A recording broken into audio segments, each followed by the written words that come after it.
talked to Jake Tapper in 2023, you said that your goal was to end street homelessness in LA by 2026. It's now 2026. And we haven't ended it. We have not ended it, and we're not close to ending it. How are you so off? Ladies and gentlemen, welcome back. So we're back in LA where the mayor, Karen Bass, she's running for re-election and she's being challenged by Spencer Pratt. And recently she did an interview on CNN where she completely got humiliated because what we have seen over the past couple of weeks is that the media, legacy media, been trying to help her out. But it seems as if something completely changed. And also President Trump came out and weighed in on this election as well. But let us start by taking a look at this clip of Karen Bass being completely humiliated by CNN. Play clip. What's your goal by the end of your first term in 2026? And what lessons do you think other cities can learn from what you've done? Well, my goal would be really to end street homelessness. So when you talked to Jake Tapper in 2023, you said that your goal was to end street homelessness in LA by 2026. It's now 2026. And we haven't ended it. We have not ended it, and we're not close to ending it. How are you so off? Well, basically, when I said that, it was at the beginning of my term.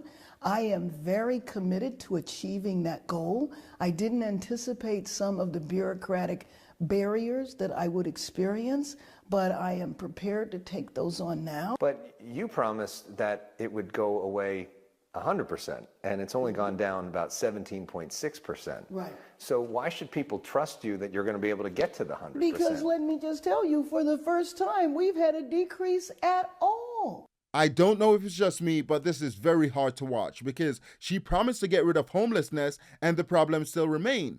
And when she was asked about it, she laughed. And think about it this way. If you own a company and you are essentially hiring someone to run that company, to be the CEO of the company, and they promise you that in 4 years' time, they're going to increase revenue by 100%, and they only did like 5, 10, 15%, and they're going to laugh about it when you ask them about it, would you keep that person around? The answer is no. So I don't see why people should vote for her again and put her back in office because she completely mismanaged the city. And here's another video of CNN calling her out on how she managed the wildfire situation. Play clip. The January 2025 Palisades fire killed 12 people and burned nearly 7,000 structures. At the time, Mayor Bass was in Ghana, part of a presidential delegation, and there were no firefighters pre-deployed to the Palisades, despite one of the most dire wind forecasts in years. Last February, Bass told me this on Fox 11 Los Angeles. Although there were warnings that I frankly wasn't aware of. But what do you mean there were warnings you weren't aware of? But didn't reach that level to me. In a new book called Torch, CBS News reporter Jonathan Vigliotti writes, quote, according to multiple sources, Bass was briefed before her departure about the National Weather Service's models. CNN cannot independently confirm CBS's reporting. So which is it? That's just simply not true.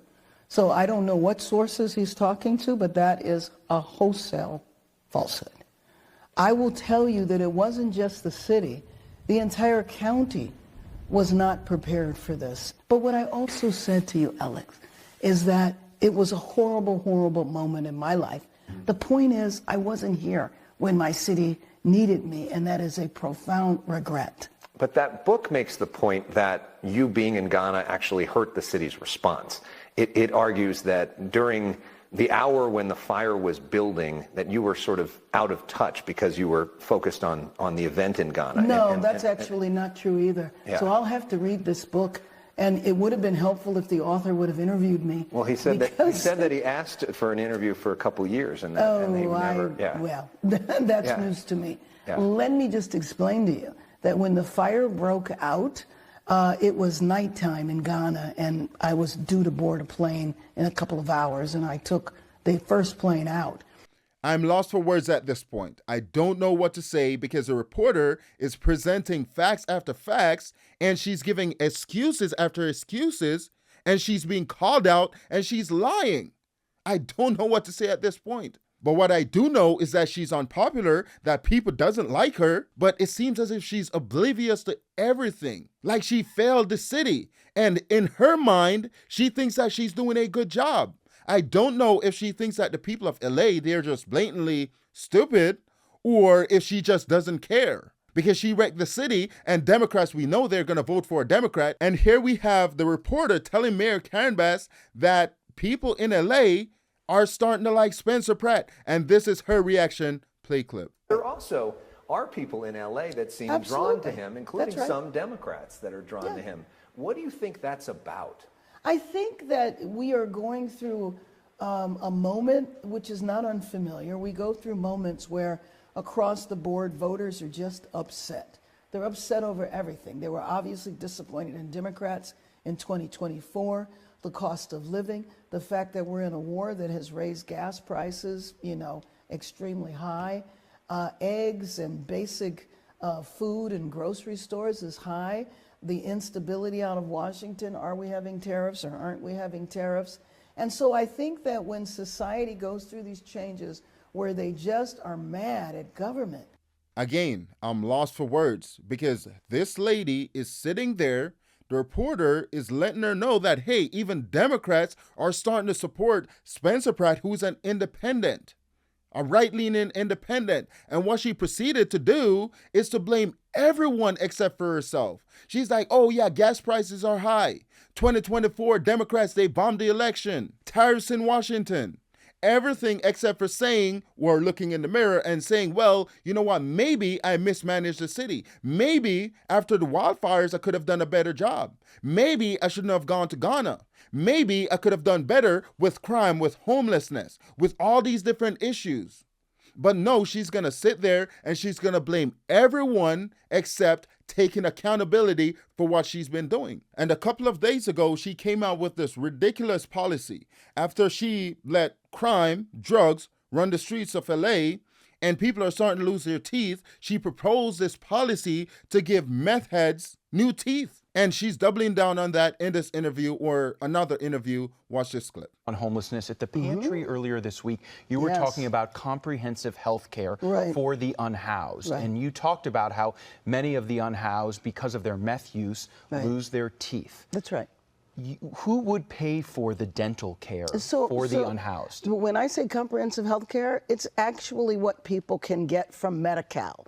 The problem is that the linkage isn't made with the people and the services. So and that would be. Let me get this straight. So instead of getting crime, getting drugs off the street and getting addicts off the street and getting them help, what she's proposing, or what they proposed at first, remember the Democrats, they gave these people that are addicts, they gave them needles, they gave them equipment and everything that they need to do drugs. And these people are in the street, they're doing drugs and they're losing their teeth.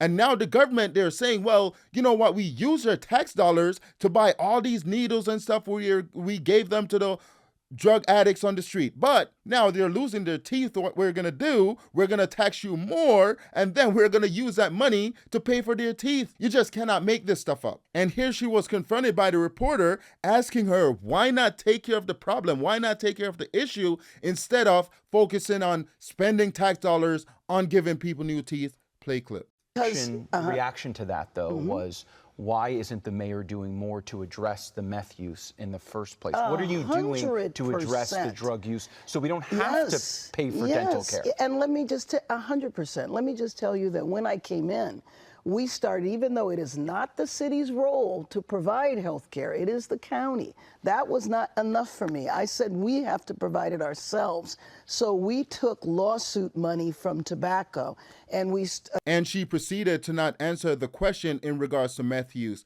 And this is what you see with the Democrats. They try to find solutions instead of finding the root cause of what's causing these issues. And here I have this video to show you of President Trump. He was asked about the mayoral race in LA, and this was his response. Play clip.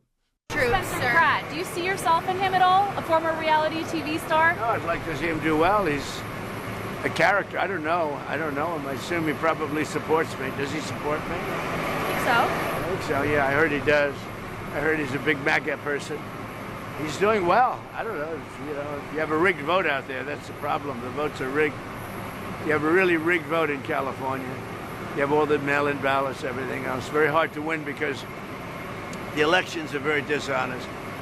And that was President Trump on Spencer Pratt. And that brings us to the end of this video. Please let me know what you think in the comment section below. I appreciate you watching all the way to the end. Also, please consider liking, sharing, commenting, and subscribing. And I'll see you in the next one.